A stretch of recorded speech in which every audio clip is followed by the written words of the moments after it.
Sermão do Monte, capítulo 32, parte 3. Como orar? Nos primeiros anos desse século, houve um homem que escreveu um livro bem conhecido a respeito do Sermão do Monte. Ao abordar essa seção, ele salientou esse sutil perigo e como o mesmo ameaça uma pessoa sem que ela não se dê contas disso. Essa tendência para o exibicionismo, mesmo quando está orando. E como é evidente, aquele escritor fez um comentário acerca disso. No entanto, lembro-me que ao ler a biografia daquele comentador, encontrei esta interessante declaração. O biógrafo, que anelava por mostrar a grande santidade de seu personagem, ilustrou-a como segue. Nada havia de mais característico na pessoa biografada, diz ele, do que a maneira como, ao passar de uma sala para outra, subitamente caía de joelhos no corredor e se punha a orar. Em seguida, levantava-se e se prosseguia seu caminho. Para o biógrafo, esse hábito era prova profunda de devoção e santidade daquele homem cuja vida estava narrando. Não penso que ainda preciso explicar o que quero dizer. A dificuldade dos fariseus era que eles tentavam dar aos outros a impressão de que não eram capazes de conter-se até chegarem ao templo, mas sentiam-se impelidos a se porem de pé onde estivessem, pelas esquinas das ruas, a fim de orarem sem mais delongas, de uma maneira ostensiva e óbvia. Sim, mas se alguém costumava cair de joelhos em um corredor, no interior de uma casa, isso já é causa de admiração. Quero mostrar, alicerçado sobre o ensino do Senhor Jesus, que aquele homem teria sido muito mais santo se não costumasse cair de joelhos nos corredores, mas antes, se ele oferecesse suas orações enquanto caminhava pelo corredor, indo de uma sala para outra. Ele teria feito assim orações igualmente sinceras e ninguém teria percebido que estava orando. Sim, quão sutil é esse erro. O próprio homem que nos adverte naquele livro a respeito desse erro tornou-se culpado do mesmo. Examine-se, pois, o homem a si mesmo. Uma outra forma muito sutil pela qual esse erro se manifesta é a que segue. Um homem pode dizer consigo mesmo: naturalmente, nunca cairei de joelhos nos corredores ao passar de uma sala para outra. Nem haverei de pôr-me de pé pelas esquinas das ruas, e nem me exibirei no templo ou na sinagoga. Mas sempre orarei secretamente. Nosso Senhor recomendou: tu, porém, quando orares, entra no teu quarto e fecha a porta. Sim, sempre orarei em secreto. Todavia, é perfeitamente possível que uma pessoa ore em secreto, mas faça isso de tal modo que todos saibam que ela está orando em secreto. Porquanto, dá sempre a impressão que, por gastar tanto tempo em oração, é alguém que muito preza a oração. Não estou recomendando, oxalá estivesse. Você não terá alguma experiência com essas coisas?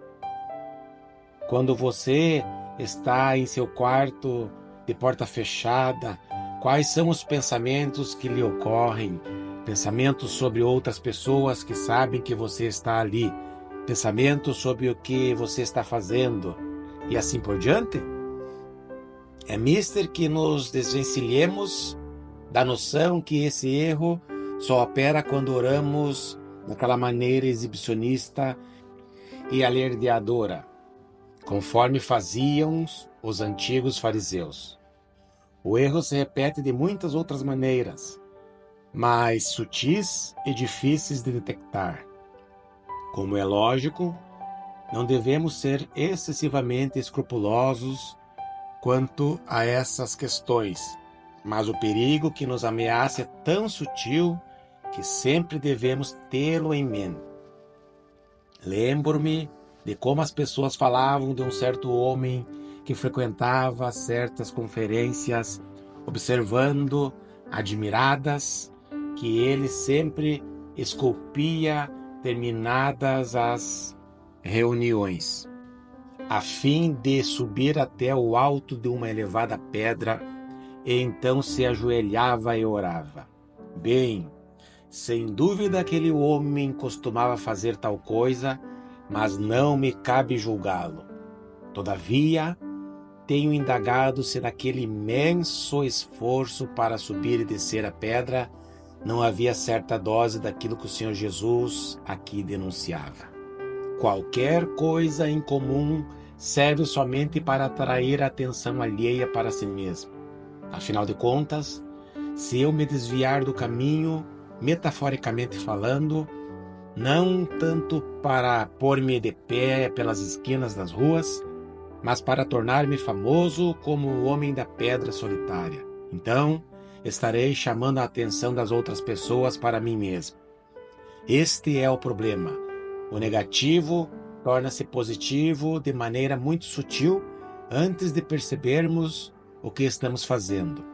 Entretanto, acompanhemos essa questão por um pouco mais.